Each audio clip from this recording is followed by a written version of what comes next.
25 November 2025 प्रातः मुरली बाबा कहउछंती मिठे बच्चे आत्मा को सत्व प्रदान करिबा पई चिंता कर कौनसी भी कमी रही न जाऊ माया कौनसी भूल कराई न देऊ। आत्मा को सत्व प्रदान करिबा पई चिंता कर कौनसी भी कमी रही न जाऊ माया कौनसी भूल कराई न देऊ। प्रश्न तुम मानक मुखरु केउ शुभ बाणी सर्वदा बाहरिबा उचित? तुम मानक मुखरु केउ शुभ बाणी सर्वदा बाहरिबा उचित?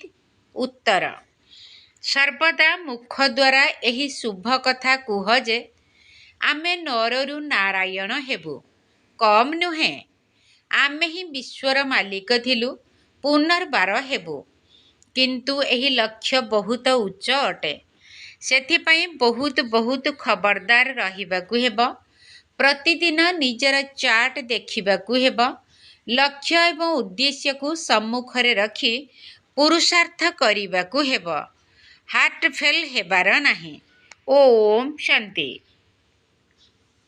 बाबा बसी आत्मिक संतान मानकु बुझाउछंती एठारे जेतेबेले जोगर यात्रा रे बसुछ सेतेबेले सबु भाई भौणी मानकु कुह जे तुमे माने आत्म अभिमानी होई बस एवं बाबा को मने पकाओ। समस्तंकु एही स्मृति देबा उचित। तुमको एबे एही स्मृति मिलुछि आमे आत्मा आमर बाबा आमको पाठ पढ़ाइबाकु आसीछंती। आमे माने एही कर्मेंद्रिय द्वारा पढ़ुछु। बाबा मध्य कर्मेंद्रियर आधार नेई एहांक माध्यमरे प्रथमे कहउछंती बाबा को मने पकाओ। पिला मानकु बुझा जाउछि जे एहा हेउछि ज्ञान मार्ग एहाकु भक्ति मार्ग कुहा जीव नाही।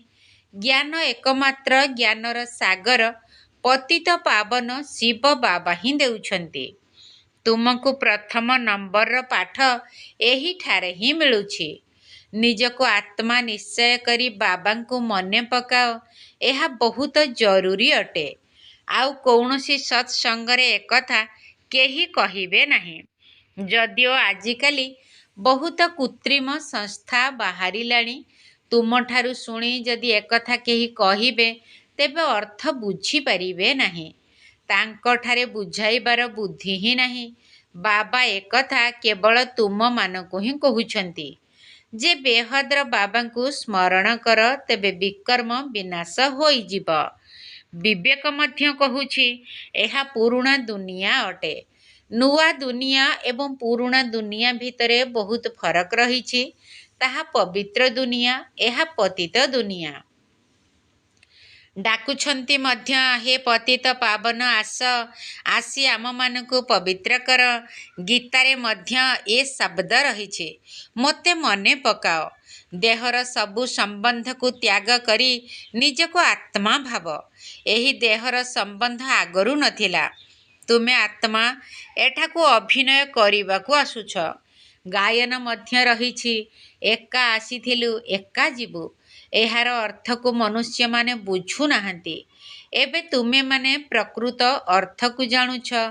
आमे एबे जोगर यात्रा अथवा जोग बल द्वारा पवित्र हेउछु। एहा हेउछि राज जोगर शक्ति। ताहा हेला हठ जोग जहा द्वारा मनुष्य अल्प समय पय सुस्थ रहुछंती। सत्य जुगरे तुमे माने केते सुस्थ रही थाओ सेठारे हठ जोगर आवश्यकता न थाए। ए सबु एही छी छी अर्थात बिकारी दुनिया रे ही करूछंती। एहा ही हेउछि पुरुणा दुनिया। सत्य जुग नुआ दुनिया जहा कि अतीत होई गलाणी जेउठारे एही लक्ष्मी नारायणकर राज्य थिला ए कथा काहाकु हेले भी जणा नाही। सेठारे सबु जिनिस नुआ हेब। गीत मध्य रहिछ ना जाग सजनिया जाग। सत्य जुग हेउछि नव जुग कली जुग हेला पुरुणा जुग। वर्तमान एहाकु केही भी सत्य जुग बोली कहिबे नाही। वर्तमान कली जुग अटे। तुमे सत्य जुग पई पाठ पढ़ुछ एपरी पाठ आउ केही पढ़ाउ नथिबे। जिए कहिबे जे एही पाठ पढ़िले तुमको नुआ दुनिया रे राजपद मिलिब ବାବାଙ୍କ ବ୍ୟତୀତ ଏକଥା କେହି କହିପାରିବେ ନାହିଁ। ତୁମ ପିଲାମାନଙ୍କୁ ପ୍ରତ୍ୟେକ କଥାର ସ୍ମୃତି ଦିଆଯାଉଛି। ତୁମେମାନେ କୌଣସି ଭୁଲ କରିବା ଉଚିତ ନୁହେଁ। ବାବା ସମସ୍ତଙ୍କୁ ବୁଝାଉଛନ୍ତି, କେଉଁଠାରେ ବି ରୁହ, ଧନ୍ଦା ଆଦି କର, କିନ୍ତୁ ନିଜକୁ ଆତ୍ମା ମନେକରି କର। ଯଦି କାମଧନ୍ଦା ଭିତରେ କିଛି ଅସୁବିଧା ହେଉଛି, ତେବେ ଯେତେ ସମ୍ଭବ ସମୟ ବାହାର କରି ଯୋଗରେ ବସ। ଆତ୍ମା ପବିତ୍ର ହୋଇଯିବ। ଆତ୍ମାକୁ ପବିତ୍ର କରିବା ପାଇଁ ଆଉ କୌଣସି ଉପାୟ ହିଁ ନାହିଁ। ତୁମେମାନେ ନୂଆ ଦୁନିଆ ପାଇଁ ଏବେ ରାଜଯୋଗ ଶିଖୁଛ। ସେଠାକୁ କଳିଯୁଗୀ ଆତ୍ମା ଯାଇପାରିବେ ନାହିଁ। ମାୟା ଆତ୍ମାର ଡେଣାକୁ ଭାଙ୍ଗି ଦେଇଛି। ଆତ୍ମା ଉଡ଼ିଥାଏ ନା। ଆତ୍ମା ଗୋଟିଏ ଶରୀର ଛାଡ଼ି ଅନ୍ୟ ଏକ ଶରୀର ନେଉଛି। ଆତ୍ମା ହେଉଛି ସବୁଠାରୁ ତୀକ୍ଷ୍ଣ ରକେଟ୍। ତୁମମାନଙ୍କୁ ଏହି ନୂଆ ନୂଆ କଥା ଶୁଣି ଆଶ୍ଚର୍ଯ୍ୟ ଲାଗୁଛି। ଆତ୍ମା କେତେ ଛୋଟ ରକେଟ୍ ଅଟେ। ଏଥିରେ 84 ଜନ୍ମର ପାଠ ନିର୍ଦ୍ଧାର୍ଯ୍ୟ ହୋଇ ରହିଛି। ଏପରି କଥା ମନେ ରଖିଲେ ଉମଙ୍ଗ ଆସିବ। ସ୍କୁଲରେ ବିଦ୍ୟାର୍ଥୀମାନଙ୍କ ବୁଦ୍ଧିରେ ବିଦ୍ୟା ମନେ ରହିଥାଏ ନା। ତୁମ ବୁଦ୍ଧିରେ ଏବେ କ'ଣ ଅଛି? ବୁଦ୍ଧି ଶରୀରରେ ନାହିଁ। ଆତ୍ମାରେ ହିଁ ମନ ବୁଦ୍ଧି ରହିଛି। ଆତ୍ମା ହିଁ ପାଠ ପଢ଼ୁଛି। ଚାକିରି ଆଦି ସବୁ ଆତ୍ମା ହିଁ କରୁଛି। ଶିବ ବାବା ମଧ୍ୟ ଆତ୍ମା ଅଟନ୍ତି, କିନ୍ତୁ ତାଙ୍କୁ ପରମ କୁହାଯାଉଛି। ସେ ଜ୍ଞାନର ସାଗର ଅଟନ୍ତି। ସେ ହେଉଛନ୍ତି ବହୁତ ଛୋଟ ବିନ୍ଦୁ। ଏକଥା ମଧ୍ୟ କାହାକୁ ହେଲେ ଜଣା ନାହିଁ। ବାବାଙ୍କ ପାଖରେ ଥିବା ସଂସ୍କାର ଗୁଡ଼ିକୁ ତୁମ ସନ୍ତାନମାନଙ୍କଠାରେ ଭରପୁର କରାଯାଉଛି। ଏବେ ତୁମେ ଯୋଗ ବଳ ଦ୍ୱାରା ପବିତ୍ର ହେଉଛ। ସେଥିପାଇଁ ପୁରୁଷାର୍ଥ କରିବାକୁ ପଡ଼ିବ। ପାଠ ପଢ଼ାରେ ଚିନ୍ତା ରହିଥାଏ ଯେ ଆମେ ଯେପରି ଫେଲ୍ ନ ହୋଇଯାଉ। ଏଥିରେ ମଧ୍ୟ ପ୍ରଥମ ନମ୍ବରର ବିଷୟ ହେଉଛି ଆମେ ଆତ୍ମା କିପରି ସତ୍ତ୍ୱ ପ୍ରଧାନ ହେବୁ। କିଛି ଅଭାବ ଯେପରି ରହି ନ ଯାଉ, ନଚେତ୍ ଫେଲ୍ ହୋଇଯିବ। ମାୟା ତୁମକୁ ପ୍ରତ୍ୟେକ କଥାରେ ଭୁଲାଇ ଦେଉଛି। ଆତ୍ମା ଚାହୁଁଛି ମଧ୍ୟ ଚାର୍ଟ ରଖିବି, ସାରା ଦିନ ଭିତରେ ଯେପରି କୌଣସି ଆସୁରୀ କାମ ନ କରେ। କିନ୍ତୁ ମାୟା ଚାର୍ଟ ରଖିବାକୁ ଦେଉନାହିଁ। ତୁମେମାନେ ମାୟାର ଜାଲରେ ଆସିଯାଉଛ। ମନ ମଧ୍ୟ କହୁଛି ଚାର୍ଟ ରଖିବୁ। ବ୍ୟାପାରୀମାନେ ସର୍ବଦା ଲାଭ କ୍ଷତିର ଚାର୍ଟ ରଖିଥାନ୍ତି। ତୁମର ତ ଏହା ବହୁତ ବଡ଼ ଚାର୍ଟ ଅଟେ। ଏହା 21 ଜନ୍ମର ରୋଜଗାର। ତେଣୁ ଏଥିରେ କୌଣସି ଭୁଲ କରିବା ଉଚିତ ନୁହେଁ। ପିଲାମାନେ ବହୁତ ଭୁଲ କରୁଛନ୍ତି। ଏହି ବାବାଙ୍କୁ ତ ତୁମେମାନେ ସୂକ୍ଷ୍ମଲୋକ ଏବଂ ସ୍ୱର୍ଗରେ ମଧ୍ୟ ଦେଖୁଛ। ବାବା ମଧ୍ୟ ବହୁତ ପୁରୁଷାର୍ଥ କରୁଛନ୍ତି। ଆଶ୍ଚର୍ଯ୍ୟ ମଧ୍ୟ ହେଉଛନ୍ତି। ବାବାଙ୍କ ସ୍ମୃତିରେ ସ୍ନାନ କରୁଛି, ଭୋଜନ କରୁଛି, ତଥାପି ଭୁଲି ଯାଉଛି। ପୁଣି ସ୍ମରଣ କରିବାରେ ଲାଗିଯାଉଛି। ଏହା ବହୁତ ବଡ଼ ବିଷୟ ଅଟେ। ଏଥିରେ କୌଣସି ମତଭେଦ ଆସିପାରିବ ନାହିଁ। ଗୀତାରେ ମଧ୍ୟ ଅଛି, ଦେହ ସହିତ ଦେହର ସବୁ ଧର୍ମକୁ ଛାଡ଼। ବାକି ରହିଲା ଆତ୍ମା। ଦେହକୁ ଭୁଲି ନିଜକୁ ଆତ୍ମା ଭାବ। ଆତ୍ମା ହିଁ ପତିତ ତମ ପ୍ରଧାନ ହୋଇଛି। ମନୁଷ୍ୟ ପୁଣି କହିଦେଉଛନ୍ତି ଆତ୍ମା ନିର୍ଲିପ୍ତ ଅଟେ। ଆତ୍ମା ହିଁ ପରମାତ୍ମା, ପରମାତ୍ମା ହିଁ ଆତ୍ମା ଅଟେ। ସେଥିପାଇଁ ଭାବୁଛନ୍ତି ଆତ୍ମାରେ କୌଣସି ଲେପ ଛାପ ଅର୍ଥାତ୍ ଦାଗ ଲାଗୁନାହିଁ। ତେବେ ତମୋଗୁଣୀ ମନୁଷ୍ୟ ତମୋଗୁଣୀ ଶିକ୍ଷା ହିଁ ଦେଇଥାନ୍ତି। ସେମାନେ ସତ୍ତ୍ୱଗୁଣୀ କରିପାରିବେ ନାହିଁ। ଭକ୍ତି ମାର୍ଗରେ ତମ ପ୍ରଧାନ ହେବାକୁ ପଡ଼ିବ। ପ୍ରତ୍ୟେକ ଜିନିଷ ପ୍ରଥମେ ସତ୍ତ୍ୱ ପ୍ରଧାନ, ପୁଣି ରଜୋ ତମୋରେ ଆସୁଛି। ସ୍ଥାପନା ଏବଂ ବିନାଶ ହୋଇଥାଏ। ବାବା ନୂଆ ଦୁନିଆର ନିର୍ମାଣ କରୁଛନ୍ତି। ପୁଣି ଏହି ପୁରୁଣା ଦୁନିଆର ବିନାଶ ହୋଇଯିବ। ଭଗବାନ ନୂଆ ଦୁନିଆର ସ୍ରଷ୍ଟା ଅଟନ୍ତି। ଏହି ପୁରୁଣା ଦୁନିଆ ପରିବର୍ତ୍ତିତ ହୋଇ ନୂଆ ହେବ। ନୂଆ ଦୁନିଆର ଚିହ୍ନ ତ ଏହି ଲକ୍ଷ୍ମୀ ନାରାୟଣ ଅଟନ୍ତି ନା। ଏମାନେ ନୂଆ ଦୁନିଆର ମାଲିକ। ତ୍ରେତାକୁ ମଧ୍ୟ ନୂଆ ଦୁନିଆ କୁହାଯିବ ନାହିଁ। କଳି ଯୁଗକୁ ପୁରୁଣା, ସତ୍ୟ ଯୁଗକୁ ନୂଆ ଦୁନିଆ କୁହାଯାଉଛି। କଳି ଯୁଗର ଶେଷ ଏବଂ ସତ୍ୟ ଯୁଗ ଆଦିର ଏହା ହେଲା ସଙ୍ଗମ ଯୁଗ। କେହି କେହି MA BA ପଢ଼ି ବହୁତ ଉଚ୍ଚ ପଦର ଅଧିକାରୀ ହୋଇଯାଆନ୍ତି ନା। ତୁମେମାନେ ମଧ୍ୟ ଏହି ପାଠପଢ଼ା ଦ୍ୱାରା କେତେ ଉଚ୍ଚ ହେଉଛ। ଦୁନିଆ ଏହି କଥାକୁ ଜାଣିନାହିଁ ଯେ ଏହାଙ୍କୁ ଏତେ ଉଚ୍ଚ କିଏ କରିଲା। ତୁମେମାନେ ଏବେ ଆଦି ମଧ୍ୟ ଅନ୍ତକୁ ଜାଣିଗଲଣି। ସମସ୍ତଙ୍କର ଜୀବନ କାହାଣୀକୁ ତୁମେ ଜାଣିଛ। ଏହା ହେଉଛି ଜ୍ଞାନ। ଭକ୍ତିରେ ଜ୍ଞାନ ନାହିଁ, କେବଳ କର୍ମକାଣ୍ଡ ଶିଖାଉଛନ୍ତି। ଅସରନ୍ତି ଭକ୍ତି ରହିଛି, କେତେ ବର୍ଣ୍ଣନା କରୁଛନ୍ତି। ଭକ୍ତିରେ ମଧ୍ୟ ବହୁତ ସୁନ୍ଦରତା ରହିଛି। ବୀଜରେ ଯେଉଁ ସୁନ୍ଦରତା ରହିଛି, ଏତେ ଛୋଟ ବୀଜ କେତେ ବଡ଼ ହୋଇଯାଉଛି। ଏହା ଭକ୍ତିର ବୃକ୍ଷ। ଅସରନ୍ତି କର୍ମକାଣ୍ଡ ରହିଛି। ଜ୍ଞାନ ମାର୍ଗରେ କେବଳ ଗୋଟିଏ ଗୁଟକା ଅର୍ଥାତ୍ ଗୋଟିଏ କୁହୁକ ଗୋଲି, ତାହା ହେଉଛି ମନ୍ମନା ଭବ। ବାବା କହୁଛନ୍ତି, ତମ ପ୍ରଧାନରୁ ସତ୍ତ୍ୱ ପ୍ରଧାନ ହେବା ପାଇଁ ମୋତେ ମନେ ପକାଅ। ତୁମେମାନେ କହୁଛ ମଧ୍ୟ, ହେ ପତିତ ପାବନ, ଆସି ଆମକୁ ପବିତ୍ର କର। ରାବଣ ରାଜ୍ୟରେ ସମସ୍ତେ ପତିତ ଦୁଃଖୀ, ରାମ ରାଜ୍ୟରେ ସମସ୍ତେ ପବିତ୍ର ସୁଖୀ ହେବେ। ରାମ ରାଜ୍ୟ, ରାବଣ ରାଜ୍ୟ ନାମ ତ ରହିଛି। ତୁମମାନଙ୍କ ବ୍ୟତୀତ ଏହି ରାମ ରାଜ୍ୟ ବିଷୟରେ କାହାକୁ ହେଲେ ଜଣା ନାହିଁ। ତୁମେମାନେ ଏବେ ପୁରୁଷାର୍ଥ କରୁଛ। 84 ଜନ୍ମର ରହସ୍ୟକୁ ମଧ୍ୟ ତୁମମାନଙ୍କ ବ୍ୟତୀତ ଆଉ କେହି ହେଲେ ଜାଣିନାହାନ୍ତି। ଯଦିଓ କହୁଛନ୍ତି ଭଗବାନ ବାଚ ମନ୍ମନା ଭବ, ତେବେ ଏପରି କେହି ବୁଝାଇ ପାରିବେ ନାହିଁ ଯେ ତୁମେ 84 ଜନ୍ମ କିପରି ପୂରା କରିଛ। ଏବେ ଚକ୍ର ପୂରା ହେଉଛି। ଗୀତା ଶୁଣାଉଥିବା ବ୍ୟକ୍ତିଙ୍କ ଠାରୁ ଯାଇ ଶୁଣ, ଗୀତା ବିଷୟରେ କ'ଣ କହୁଛନ୍ତି। ତୁମ ବୁଦ୍ଧିରେ ଏବେ ସାରା ଜ୍ଞାନ ଝରୁଛି। ବାବା ପଚାରୁଛନ୍ତି, ଆଗରୁ କେବେ ବାବାଙ୍କ ସହିତ ମିଶିଥିଲ? କହୁଛନ୍ତି, ହଁ ବାବା, କଳ୍ପ ପୂର୍ବରୁ ମିଶିଥିଲୁ। ବାବା ପଚାରୁଛନ୍ତି, ଏବଂ ତୁମେ ଅର୍ଥ ସହିତ ଉତ୍ତର ଦେଉଛ। ଏପରି ନୁହେଁ ଯେ ଶୁଆ ସଦୃଶ କହିଦେବ। ପୁଣି ବାବା ପଚାରୁଛନ୍ତି, କାହିଁକି ମିଶିଥିଲ, କ'ଣ ପାଇଥିଲ? ତେଣୁ ତୁମେ କହିପାରିବ, ଆମେ ବିଶ୍ୱର ରାଜ୍ୟ ଭାଗ୍ୟ ପାଇଥିଲୁ। ଏଥିରେ ସବୁ ଆସିଯାଉଛି। ଯଦିଓ ତୁମେମାନେ କହୁଛ ନରରୁ ନାରାୟଣ ହୋଇଥିଲୁ, କିନ୍ତୁ ବିଶ୍ୱର ମାଲିକ ହେବା, ସେଥିରେ ରାଜା, ରାଣୀ ଏବଂ ଦୈବୀ ରାଜଧାନୀ ସବୁ ରହିବ। ତାର ମାଲିକ, ରାଜା, ରାଣୀ, ପ୍ରଜା ସମସ୍ତେ ହେବେ। ଏହାକୁ ଶୁଭ ବାଣୀ ବୋଲି କୁହାଯାଉଛି। ଆମେ ତ ନରରୁ ନାରାୟଣ ହେବୁ, କମ୍ ନୁହେଁ। ବାବା କହୁଛନ୍ତି, ହଁ ପିଲାମାନେ, ସେଥିପାଇଁ ପୂରା ପୁରୁଷାର୍ଥ କର।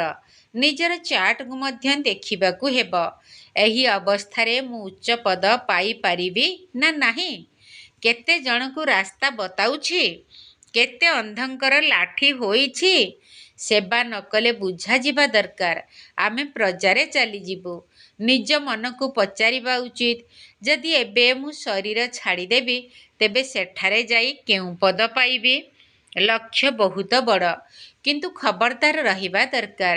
କେତେକ ସନ୍ତାନ ଭାବୁଛନ୍ତି, ବାସ୍ତବରେ ଆମେ ଯୋଗ ହିଁ କରୁନାହୁଁ, ତେବେ ଚାର୍ଟ ରଖି କ'ଣ କରିବୁ?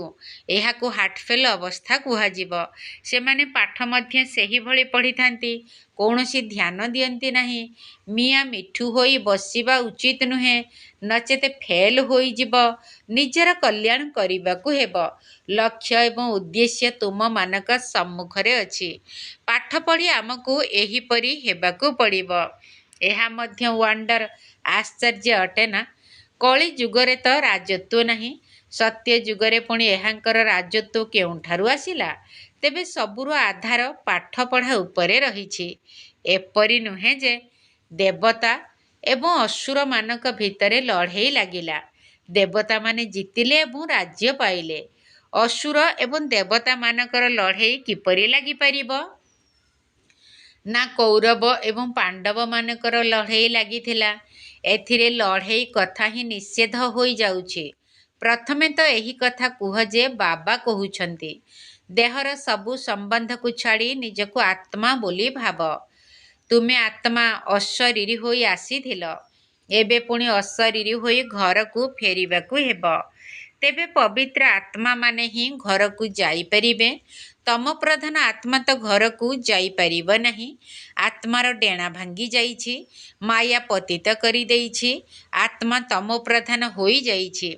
ତେଣୁ ଏତେ ଦୂର ଏବଂ ଏତେ ପବିତ୍ର ଜାଗାକୁ ଯାଇପାରିବ ନାହିଁ।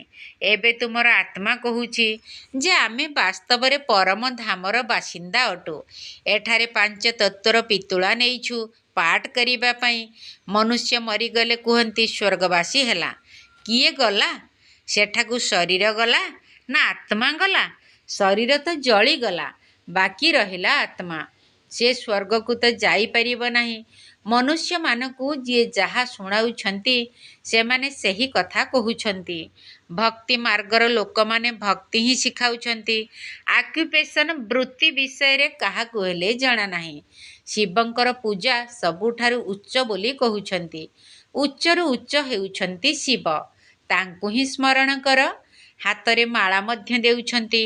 କହୁଛନ୍ତି ଶିବ ଶିବ କହି ମାଳା ଗଡ଼ାଉଥାଅ।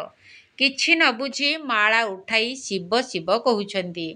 ଗୁରୁମାନେ ଅନେକ ପ୍ରକାରର ଶିକ୍ଷା ଦେଉଛନ୍ତି। ଏଠାରେ ତ ଗୋଟିଏ କଥା।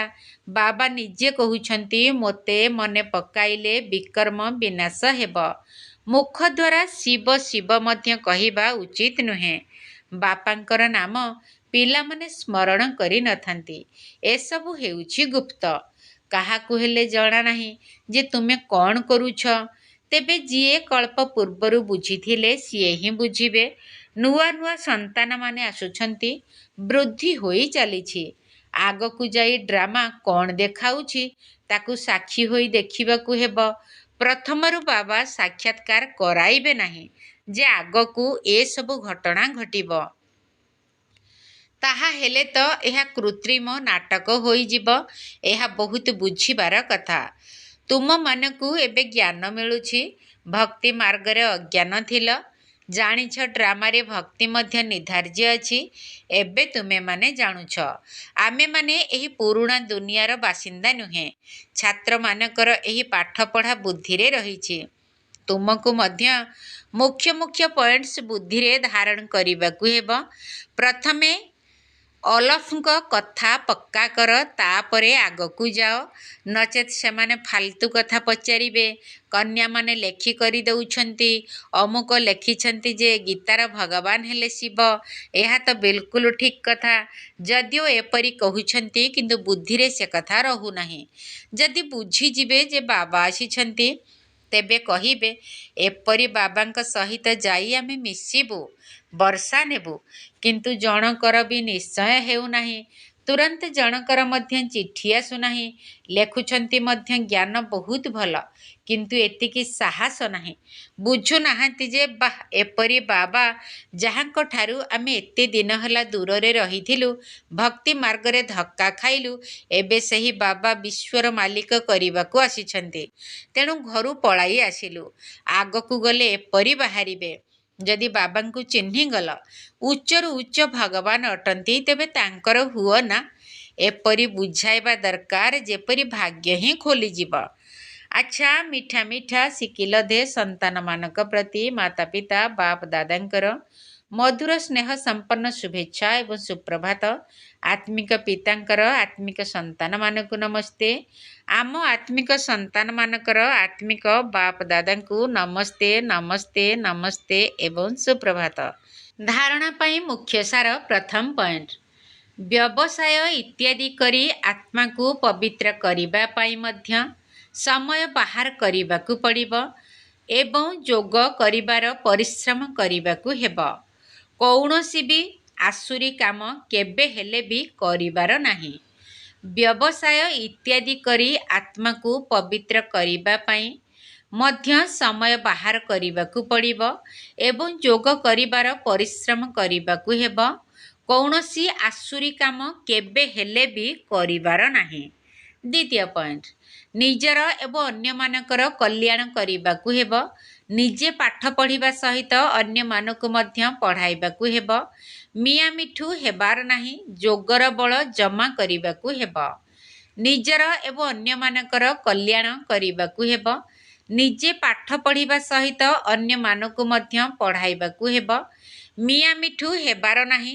ଯୋଗର ବଳ ଜମା କରିବାକୁ ହେବ। ବରଦାନ, ନାମ ଏବଂ ମାନ ସମ୍ମାନର ତ୍ୟାଗ ଦ୍ୱାରା ସମସ୍ତଙ୍କର ସ୍ନେହ ପ୍ରାପ୍ତ କରୁଥିବା ବିଶ୍ୱର ଭାଗ୍ୟ ବିଧାତା ଭବ। ନାମ ଏବଂ ମାନ ସମ୍ମାନର ତ୍ୟାଗ ଦ୍ୱାରା ସମସ୍ତଙ୍କର ସ୍ନେହ ପ୍ରାପ୍ତ କରୁଥିବା ବିଶ୍ୱର ଭାଗ୍ୟ ବିଧାତା ଭବ। ଯେପରି ପରମାତ୍ମାକୁ ନାମ ରୂପଠାରୁ ନିଆରା କହୁଛନ୍ତି, କିନ୍ତୁ ସବୁଠାରୁ ଅଧିକ ନାମର ଗାୟନ ବାବାଙ୍କର ହିଁ ହେଉଛି। ସେହିପରି ତୁମେମାନେ ମଧ୍ୟ ଅଳ୍ପ କାଳର ନାମ ଏବଂ ମାନ ସମ୍ମାନ ପ୍ରାପ୍ତ କରିବାର ଇଚ୍ଛାଠାରୁ ଦୂରେଇ ରୁହ, ଯାହାଦ୍ୱାରା ସଦାକାଳ ପାଇଁ ସମସ୍ତଙ୍କର ପ୍ରିୟ ସ୍ୱତଃ ହୋଇଯିବ। ଯେଉଁମାନେ ନିଜର ନାମ ମାନ ସମ୍ମାନର ଭିକାରୀ ପଣିଆକୁ ତ୍ୟାଗ କରିଦିଅନ୍ତି, ସେମାନେ ବିଶ୍ୱର ଭାଗ୍ୟ ବିଧାତା ହୋଇଯାଆନ୍ତି। ତେବେ କର୍ମର ଫଳ ତ ସ୍ୱତଃ ଭାବରେ ତୁମ ନିକଟକୁ ସମ୍ପନ୍ନ ସ୍ୱରୂପରେ ଅର୍ଥାତ୍ ଭରପୁର ମାତ୍ରାରେ ଆସିବ, କିନ୍ତୁ ବର୍ତ୍ତମାନ ତୁମକୁ ଅଳ୍ପ କାଳର ଇଚ୍ଛା ମାତ୍ରର ଅବିଦ୍ୟା ହେବାକୁ ପଡ଼ିବ। ଯଦି ଏବେ କଞ୍ଚା ଫଳ ଖାଇବାର ଇଚ୍ଛାକୁ ତ୍ୟାଗ କରିଦେବ, ତେବେ ଭାଗ୍ୟ ତୁମ ପଛେ ପଛେ ଆସିବ। ସ୍ଲୋଗାନ: ଯେହେତୁ ପରମାତ୍ମା ପିତାଙ୍କର ସନ୍ତାନ ଅଟ, ତେଣୁ ତୁମର ବୁଦ୍ଧିରୂପୀ ପାଦ ସର୍ବଦା ସିଂହାସନ ଉପରେ ରହିବା ଦରକାର। ଯେହେତୁ ପରମାତ୍ମା ପିତାଙ୍କର ସନ୍ତାନ ଅଟ, ତେଣୁ ତୁମର ବୁଦ୍ଧିରୂପୀ ପାଦ ସର୍ବଦା ସିଂହାସନ ଉପରେ ରହିବା ଦରକାର। ଅବ୍ୟକ୍ତ ଇସାରା: ଅଶରୀରୀ ଅଥବା ବିଦେହୀ ସ୍ଥିତିର ଅଭ୍ୟାସକୁ ବଢ଼ାଅ। ଯଦି କୌଣସି ବି ସେବାର ଯୋଜନା କରୁଛ, ତେବେ କର, ତା ଉପରେ ବିଚାର କର, କିନ୍ତୁ କ'ଣ ହେବ, କିପରି ହେବ, ଏହିଭଳି ପ୍ରଶ୍ନଚିତ ବା ଆଶ୍ଚର୍ଯ୍ୟାନ୍ୱିତ ହୋଇ ବିଚାର କର ନାହିଁ। ବିଦେହୀ ବା ସାକ୍ଷୀ ହୋଇ ବିଚାର କର, ଯୋଜନା କର, ତାପରେ ଗୋଟିଏ ସେକେଣ୍ଡ ଭିତରେ ନିଜର ସ୍ଥିତିକୁ ସନ୍ଦେହମୁକ୍ତ କରିଦିଅ। କାରଣ ଏବେ ସ୍ଥିତିର ହିଁ ଆବଶ୍ୟକତା ରହିଛି ଏବଂ ବିଦେହୀ ସ୍ଥିତି ଅତି ସହଜରେ କୌଣସି ବି ପରିସ୍ଥିତିକୁ ଅତିକ୍ରମ କରିପାରିବ। ଯେପରି ବାଦଲ ଆସିଲା ଏବଂ ଚାଲିଗଲା, କିନ୍ତୁ ତୁମେ ଅଚଳ ଅଟଳ ହୋଇ ଖେଳ ଦେଖୁଛ। ଓମ୍ ଶାନ୍ତି। ସମୟର ଧନ ଅତି ମୂଲ୍ୟବାନ, ଶୁଣରେ ମିଠା ସନ୍ତାନ। ସମୟର ଧନ ଅତି ମୂଲ୍ୟବାନ, ଶୁଣରେ ମିଠା ସନ୍ତାନ। ଅଯଥାରେ ତାକୁ କର ନାହିଁ ଖର୍ଚ୍ଚ, ଅଯଥାରେ ତାକୁ କର ନାହିଁ ଖର୍ଚ୍ଚ, ପାତ୍ର ଦେଖି କର ଦାନ। ସମୟର ଧନ ଅତି ମୂଲ୍ୟବାନ, ଶୁଣରେ ମିଠା ସନ୍ତାନ। ଦାନ କଲେ ଜ୍ଞାନ ହୋଇବ ଧାରଣ, ଅପାତ୍ରରେ କେବେ କରିବନି ଦାନ।